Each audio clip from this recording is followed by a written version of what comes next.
Bang, gue mau ngomong jujur dah. Banyak orang sekarang kelihatan naik kelas, tapi hidupnya malah makin sempit. Masalahnya tuh kebanyakan bukan di gaji, tapi malah di keputusan. Waktunya Angga.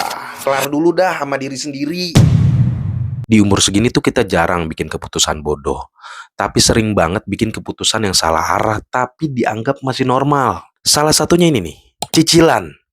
Gue nggak bilang cicilan itu salah ya. Cicilan itu hanya alat, mobil itu alat, rumah itu alat, motor itu alat, dan alat itu netral. Yang bikin hidup kita turun bukannya cicilan, tapi alasan kenapa kita mesti nyicil. Semisal kita punya impian untuk membeli mobil, kalau bisa belinya cash aja ya, nggak usah kredit. Kalaupun mau kredit, harus disesuaikan dengan kemampuan bayar tiap bulannya. Kalau duitnya udah kekumpul, mampunya beli second, belilah mobil second. Kebanyakan rata-rata karena gengsi, karena gaya. Nah, yang datang ke rumah malah mobil baru. Udah gitu belinya kredit, cicilannya tinggi.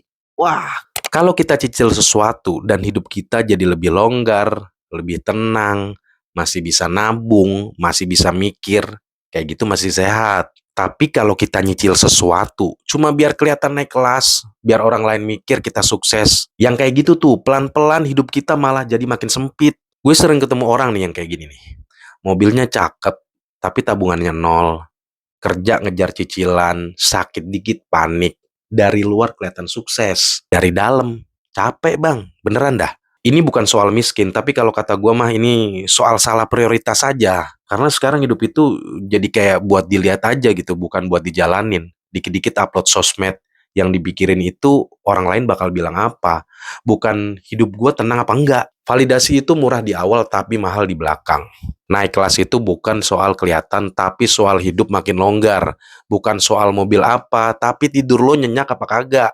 Kalau keputusan yang kita bikin hidup makin sempit, mungkin yang naik cuma gengsi. Kalau lo ngerasa ini kejadian di hidup lo, berarti lo targetnya channel ini nih. Gue nggak jual mimpi, gue nggak ngasih motivasi. Di sini kita tuh ngobrol soal logika hidup orang dewasa. Subscribe kalau lo masih mau mikir. Karena hidup tuh nggak berat, keputusan kita aja yang sering bikin berat.